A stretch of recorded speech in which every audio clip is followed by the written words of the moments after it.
All right, it's time to get our basket weave on. No, I'm not talking about underwater basket weaving. I'm talking about basket weaving in crochet. And you complete the basket weave stitch by combining front post and back post double crochets. Join me over here. I'm going to show you how to do this. Today we're going to be using the Crochet Stitch Sampler Baby Blanket to complete this stitch pattern.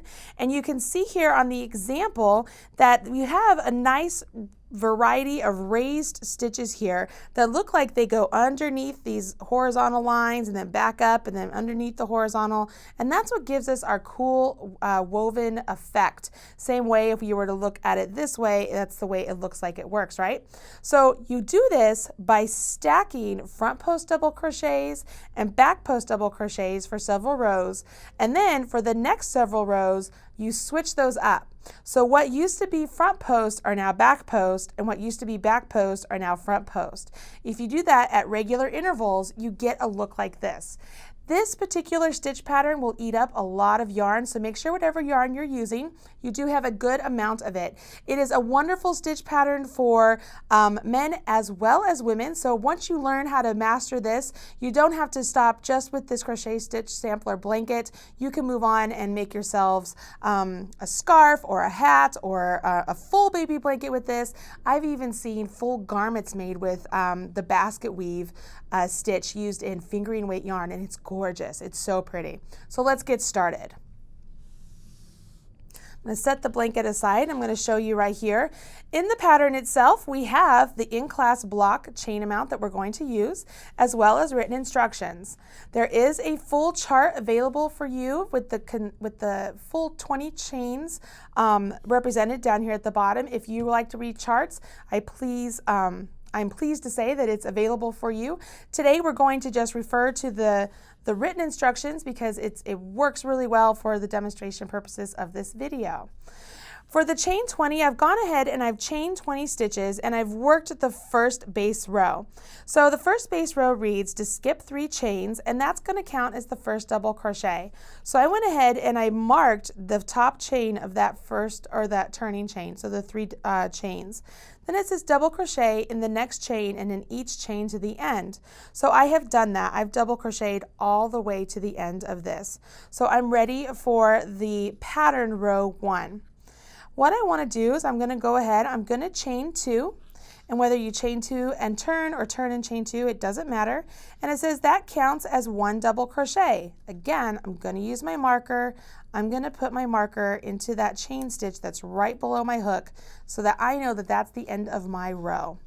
Now I'm going to skip my first stitch because my chain 2 represents that stitch, and I'm going to do a front post double crochet in the next 4. If you need a refresher on the front post double crochet, there is a refresher in the beginner basics stitch section video right here on this channel. You can get a refresher on it, but I will show you right here real quickly how to do this. I've already completed 2, but you yarn over your hook. You go in the right side of the post and out the left side, yarn over your hook, and you pull your hook straight through that very same path and complete your double crochet.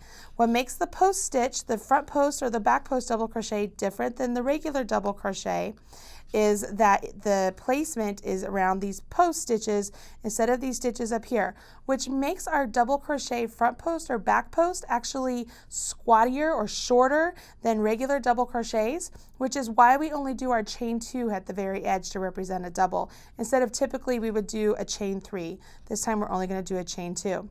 I'm going to yarn over my hook, and it's time for my back post. I want to make sure that I am not going through the same stitch or post that I had worked previously. Make sure you're working in the next one over, and you're going to begin back post. We're going to do 4 of them.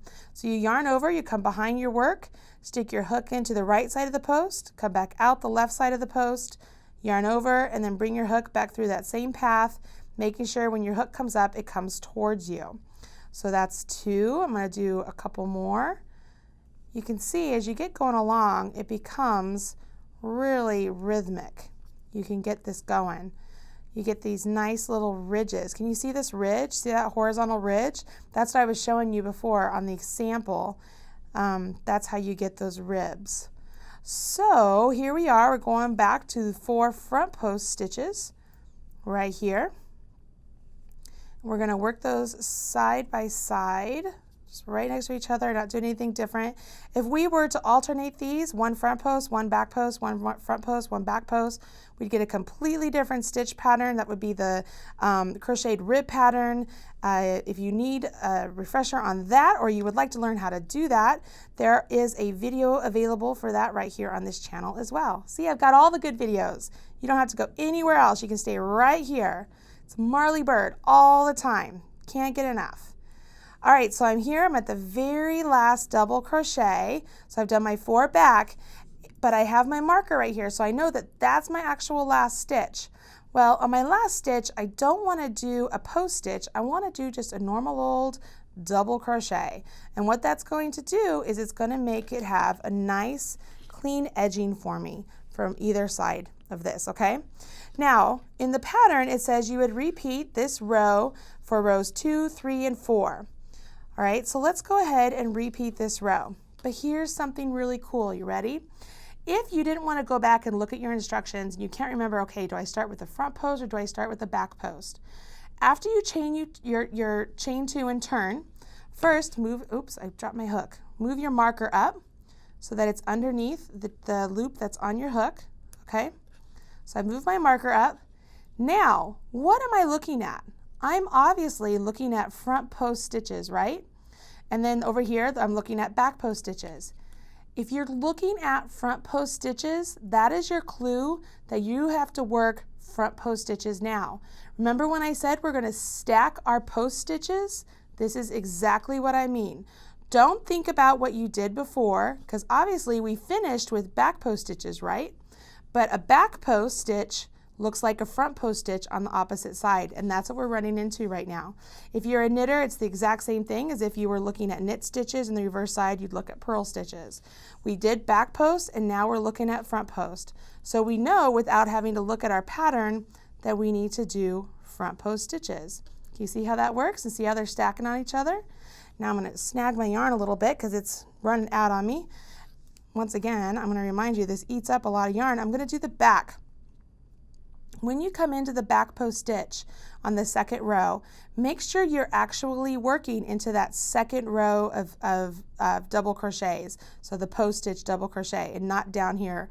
So I'm going into the right side, out the left side, yarn over, pulling a loop, back through, and completing my double crochet. One more time, in the right, out the left, grab, come back through. Give yourself a little bit of a break if it's a little difficult at the beginning. I know the first couple times I did this, it was really tricky. Then all of a sudden, like things just click and you'll get the hang of it. I promise you will do that. So I've done the back post right there. Now it's time to switch and do front post, right? So I yarn over and I'm back here to the front post and I'm looking at front post. So that's like my double check. I know that this is what I'm supposed to be doing and I'm gonna go along. All right, so I would finish the whole row like this. Now I'm gonna jump ahead in the pattern a little bit just for time purposes, if that's all right with you guys. I don't figure you wanna sit here and watch me do this exact same thing one more time.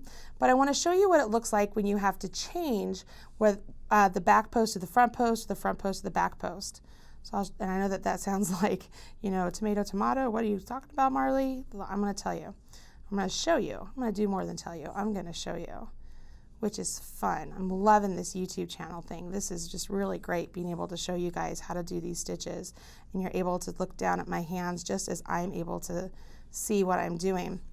Okay, so I'm yarning over. I'm down here at the end. I have it marked already. So I'm going to finish off with my double crochet right there. So if I were to set this down, you can already see the basket trying to start. So now we're going to make it to where it becomes that woven look, all right? So just like before, I'm going to grab some yarn here. Just like before, we're going to begin with the chain 2. Turn. We're going to move our marker up so that we know where our stitch is, because it just makes life so much easier to not have to decide later on where that stitch is going to go. Now, knowing I have to skip my first one, I'm going into this one. If this were a regular row, which is in the pattern, this would be another basic row, and I would do 4 front posts and then 4 back posts, but I'm skipping ahead. When it's time to change and make these front post stitches, back post stitches, that's all you do. If I'm looking at front post, I'm going to create those into back post. So I'm yarning over, I'm coming behind, and I'm working my stitch into the post. That's all it is, you guys. Isn't that so easy? It's just the placement of the stitch. And it makes sense. It's like a checkerboard. You're going to create some stitches that are front post, like this whole little square section, and then you have a whole other square section that are all back posts. So it's like the front posts are red and the back posts are black, and then they move along, all right? So I've done my back post now, but now these back posts need to be switched to front post. So I come around and I create those, turn those into front post. So what this is going to do is it's going to alternate the look of the stitches, which is what gives you the woven look. So if you do this in a precise manner, the way it's written out, you'll get this awesome look. Isn't it cool? I'll set this down so you guys can take a look at this real quick. Set it down. See how right here we have these nice horizontal lines? Those were back post stitches when we were working them down here.